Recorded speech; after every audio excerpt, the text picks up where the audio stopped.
দক্ষিণ ২৪ পরগনার কাকদ্বীপ ১০ নম্বর বৈরাগীর চক সার্বজনীন শ্রী শ্রী রক্ষাকালী মাতার পুজো ১৭তম বর্ষ। পরিচালনায় শিবশক্তি সংঘ। বিশেষ অতিথি কাকদ্বীপ বিধানসভার বিধায়ক মন্টুরাম পাখিরা।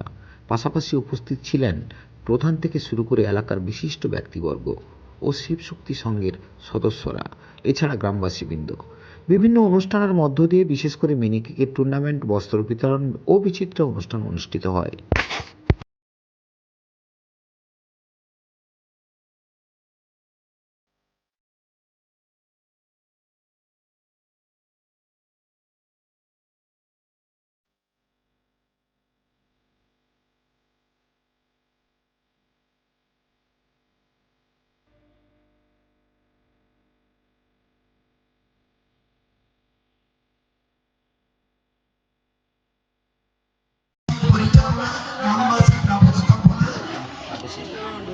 এবং শিবশক্তি সংঘের পরিচালনা 4 দিন ব্যাপী এখানে অনুষ্ঠানে আয়োজন করা হয়েছে। প্রথম দিন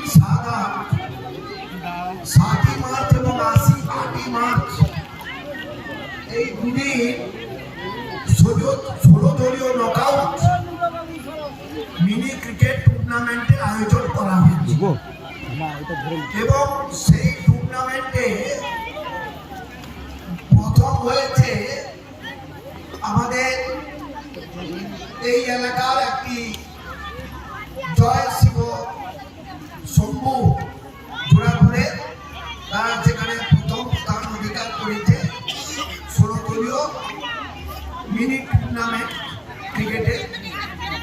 আর দ্বিতীয় হয়েছে আমাদের কুলপির একটি মহাকাল সংঘ, তারা হয়েছে এবং তাদের পুরস্কার নগদ অর্থমূল্য এবং ক্রিকেট যে খেলা 7 ফুট ট্রফি, দ্বিতীয় 6 ফুট ট্রফি, প্রথম পুরস্কার ছিল 10,000 টাকা, 20,000 টাকা, দ্বিতীয় হচ্ছে 15,000 টাকা। আর 9 তারিখে গতকাল রক্ষাকালী মায়ের পুজো হয়েছে। আর আজকে আছে গুণীজন সম্বর্ধনা সভা এবং বহিরাগত শিল্পী সমন্বয়ে ঠিক একটু পরে অনুষ্ঠান আরম্ভ হবে এবং